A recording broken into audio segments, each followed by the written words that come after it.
I used to believe in the simple math of the workplace: hard work plus honesty equals recognition.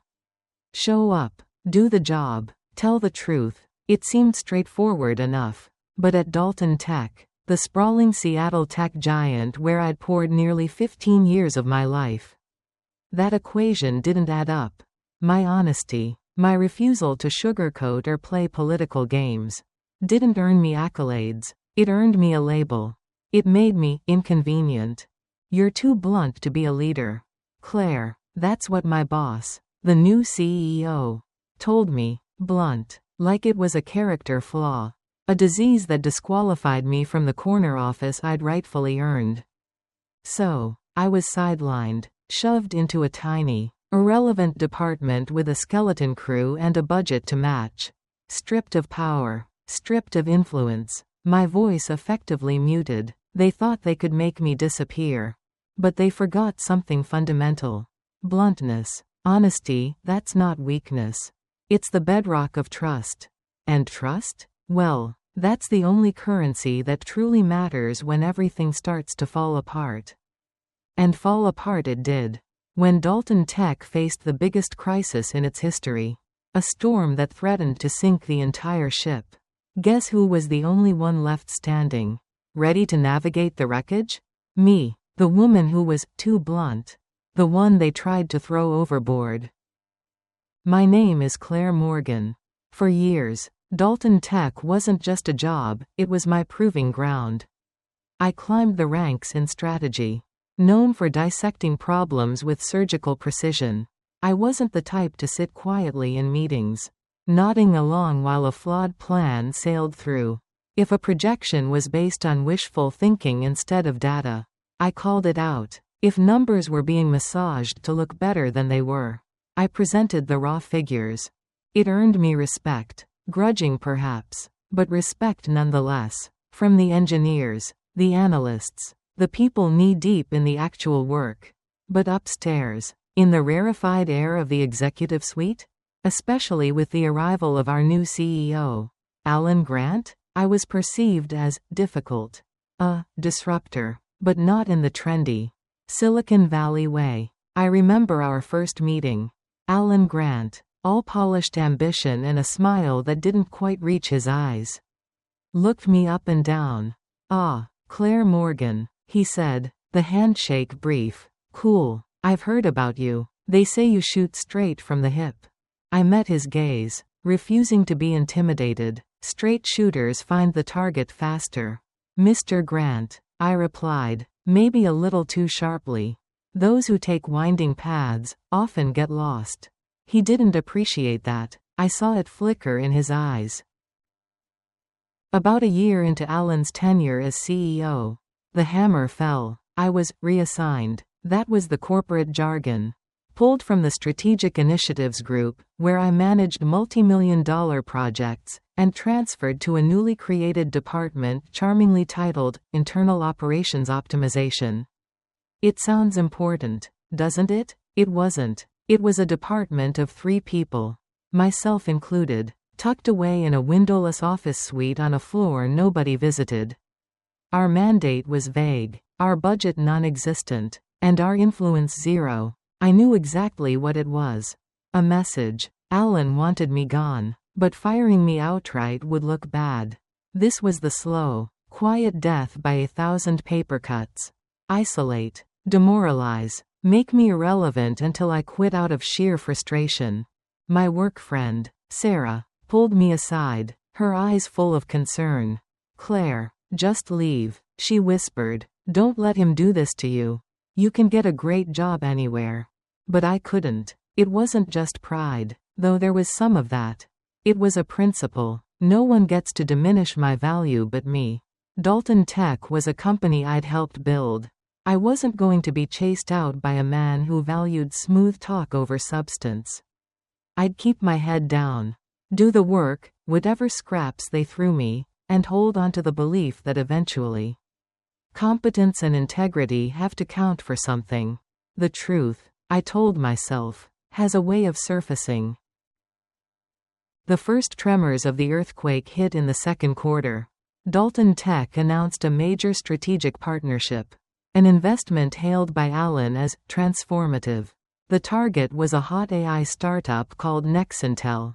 Their pitch was dazzling: revolutionary algorithms, predictive analytics that would change industries. A charismatic young founder. On paper, Nexintel looked like the next big thing. But even from my exile in internal operations optimization, I still had access to some raw performance data streams. And what I saw didn't match the glossy presentations. There were inconsistencies, gaps, red flags. I started digging, quietly. After hours, it wasn't my job anymore. But old habits die hard. I found evidence suggesting data manipulation. Performance metrics that seemed too good to be true. Then I uncovered something more alarming. The AI models Nexintel had demonstrated in their dazzling roadshows? They seemed to only function perfectly within highly controlled, simulated environments. There was little evidence they worked reliably, or at all, with real-world, messy data. I compiled a detailed report, highlighting the discrepancies, the risks, the unanswered questions. I followed protocol, sending it up the chain of command through the proper channels. Silence. No acknowledgement. No follow-up questions. Nothing. A week later, Dalton Tech issued a press release, trumpeting the finalization of the deal. A staggering $120 million investment poured into Nexintel. My stomach churned. This wasn't just a bad bet, it felt fundamentally wrong. And that's when the ground truly began to shake. It didn't take long. Less than 3 months after the ink dried on the deal, Nexintel started missing key development milestones. Their promised integrations faltered. Clients grew restless. The revolutionary AI seemed stalled. Whispers turned into concerned questions from major shareholders. The tech press started sniffing around. Dalton Tech's stock price, once soaring on the promise of the Nexintel partnership, began a sickening slide, dropping nearly 18% in a matter of weeks. Panic started to set in on the executive floor. And then, my phone rang. An internal call. Alan Grant. Claire. His voice was tight, strained, all the previous condescension gone. I need you to look into this Nexintel situation. Dig deep. Find out what's really going on. But Claire, keep it quiet. Absolutely confidential. I leaned back in my chair in that small, forgotten office. The irony was almost painful. The man who exiled me for being too blunt now needed my unvarnished truth. But only if delivered in secret. I let the silence hang for a beat. You want my help, Alan? I said, my voice steady. Then you need to do something you weren't willing to do before. You need to trust the truth, no matter how uncomfortable it is. And this time, you need to listen. He agreed, reluctantly, perhaps, but he agreed. He needed cover, and I was his only option. But I wasn't doing this for Alan. I was doing this for the company. For the colleagues whose jobs were on the line. For the principle of the thing. I didn't go it alone. I reached out, discreetly, to a few others who, like me, had been sidelined or pushed out of key roles under Alan's regime, people known for their meticulousness, their integrity, their refusal to play the game, the difficult ones, the not team players, my kind of people. We became a secret task force, working late nights, fueled by stale coffee and a shared sense of purpose. We bypassed the standard channels Alan controlled, pulling raw data logs, archived emails, server access records, video conference recordings from the initial Nexintel demos, forgotten contractual clauses buried in appendices. The picture that emerged was far worse than I'd initially suspected. Nexintel wasn't just overhyped, it appeared to be a sophisticated shell corporation. We found connections between its supposed founders and a network of individuals linked to previous tech investment frauds. The technology wasn't just flawed, parts of it seemed entirely fabricated. The $120 million hadn't gone into R&D, It seemed to be disappearing through a complex web of offshore accounts. This wasn't just incompetence. This was potential fraud on a massive scale. I didn't just write another report destined to be ignored. We built an irrefutable case, timelines, data visualizations showing the discrepancies, email chains proving warnings were ignored, financial forensics, video clips starkly contrasting promises with reality, legal analyses of the contractual breaches.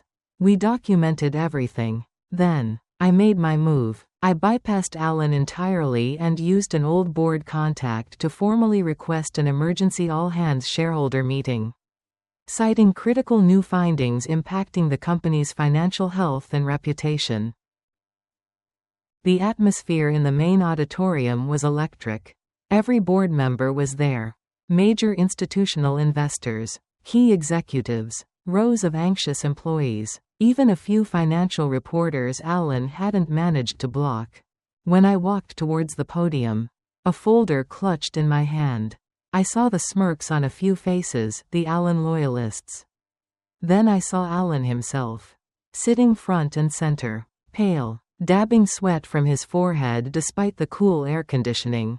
I didn't waste time with pleasantries. I launched straight into the presentation. Slide after slide. Fact after fact, piece after piece of evidence. The fabricated data, the misleading demos, playing the video clips side by side with the logged failures. The financial trails, the backgrounds of the Nexintel executives. I laid it all bare. Cold, hard, undeniable truth. When I finished, you could hear a pin drop. The silence stretched, thick with shock and dawning realization. Finally, a prominent board member, a woman known for her sharp questions, stood up. Her voice cut through the silence. Ms. Morgan, this is damning. Why wasn't this information brought to the board's attention sooner? I looked out at the sea of faces, my gaze lingering for a moment on Alan Grant. It was, I said, my voice clear and carrying across the room. A report detailing the initial red flags was submitted weeks before the deal was finalized. But sometimes, I paused, letting the weight of the words sink in. People in charge don't want to hear the truth, especially when it comes from someone they consider too blunt. The fallout was swift. Alan Grant was suspended within the week, pending a full external investigation ordered by the board. The Nexintel deal was frozen. Lawyers were called in, and the process of clawing back whatever funds remained began. The board asked me to step in, first as interim chief risk officer, and then, after Alan's inevitable termination, as acting CEO. There were no victory laps, no champagne toasts. Seeing the company I loved brought to the brink wasn't cause for celebration. Before Alan cleared out his office, he asked to speak with me. To my surprise, it wasn't hostile. He looked tired, defeated. He apologized, genuinely, it seemed, for underestimating me, for prioritizing appearances over substance. He admitted he'd learned a brutal lesson. We spoke candidly, cleared the air. Perhaps, down the road, we could even grab coffee. Two people who'd been through a corporate war zone. My first meeting as acting CEO wasn't with the board or the investors. It was with my small team from Internal Operations Optimization, the brilliant misfits. The other, blunt instruments, who had helped me uncover the truth. I looked at them, the ones who'd been labeled difficult, resistant, not part of the new culture. We didn't have to change who we are to lead. I told them, we just had to hold on to what's real. What's true? Our integrity is our strength. So, let them call you blunt. Let them say you're too direct, too honest, not smooth enough for the corner office. Don't ever let anyone convince you that your integrity is a liability. Because when the storms hit, when the carefully constructed facades start to crumble, it's not the smooth talkers or the yes men people turn to. They look for the straight path. They look for the clear voice. They look for the truth. And sometimes, the person they tried hardest to push aside, is the only one who knows the way back to shore. This is Revenger Ruby. If you enjoyed this story of calculated payback, don't forget to like this video and subscribe to the channel. You won't want to miss the next tale of sweet, sweet revenge.